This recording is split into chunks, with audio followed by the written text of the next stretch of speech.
Dom Antônio Carlos, bispo de Caicó, no Rio Grande do Norte, esteve pregando hoje para os romeiros de São Francisco, vai conversar aqui com a gente.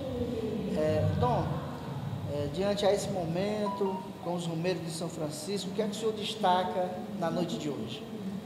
Primeiro, o tema da paz, que é o tema que está sendo trabalhado ao longo dessa novena, que é um tema sempre necessário, sobretudo nesse momento que nós vivemos, tanto a nível mundial quanto a nível do nosso país, um momento de exacerbação, de violência física e violência verbal.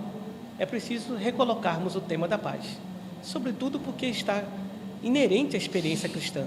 Cristo é a nossa paz. E a figura de São Francisco, ela é um ícone nisso.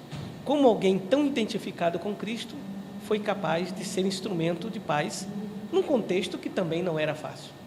Porque às vezes a gente imagina, não, mas a situação está difícil, num outro momento eu vou ser momento de paz. Não, o momento é agora. Nós cristãos, nós não podemos nos conformar ao mundo, mas nós não podemos usar as mesmas armas do mundo para poder anunciar o reino de Deus. As armas do reino são as armas da paz, da justiça, do amor. E é preciso que a gente acredite nessas armas. Porque na hora que nós cristãos desistimos dessas armas e começamos a pensar em outros meios, é porque também Jesus Cristo já não é mais o nosso Senhor. Nós criamos um Jesus à nossa imagem e conveniência. Então, por isso que é um desafio. Dou parabéns a vocês terem escolhido esse tema para a novena, né, desse ano tão complexo que estamos vivendo. Então, o caminho a ser seguido, o exemplo é São Francisco, para que a paz possa reinar. Sim, ele é um exemplo de alguém que, encarnando o Espírito de Cristo, ou seja, vivendo na espiritualidade de Cristo, foi capaz de ser instrumento de sua paz. E eu terminava no final da homilia mostrando que Francisco ele foi um instrumento de paz, e ele foi um instrumento de paz porque ele era alguém pacificado. O que eu chamei de homem pacificado? Alguém em harmonia com Deus, alguém em harmonia com os irmãos e com toda a criação. Então eu acho que Francisco é um grande exemplo de alguém que foi capaz de viver o Evangelho até as últimas consequências. O senhor já esteve aqui outras vezes? Eu estive em 2017, na novena de 2017.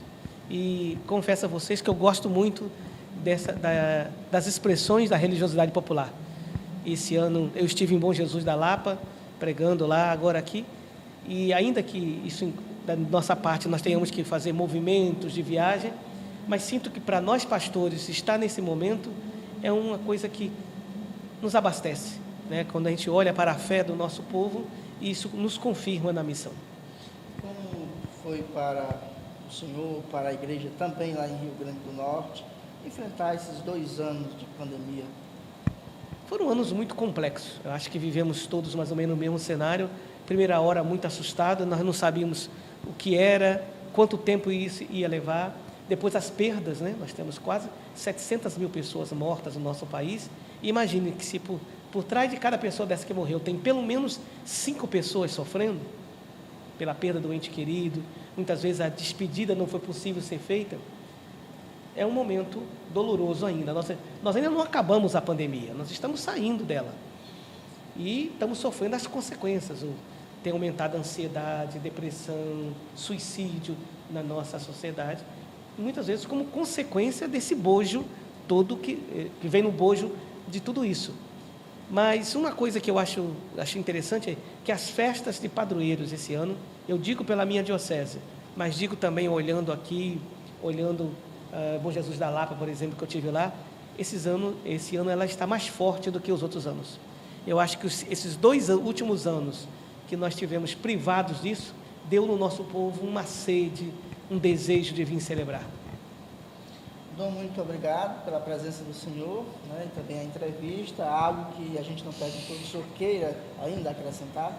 Eu dou só os parabéns a vocês e digo, acho que nós temos uma tarefa muito grande, que é a tarefa de cultivar e de alimentar essa fé do nosso povo simples.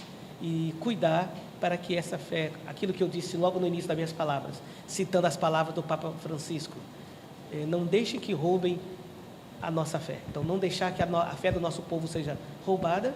E lembrei ainda de São João Paulo II, falando para a juventude, em Belo Horizonte, em 80, ele disse: não vos deixeis ser instrumentalizados. Então, não deixar que a nossa fé seja instrumentalizada, manipulada para qualquer intenção.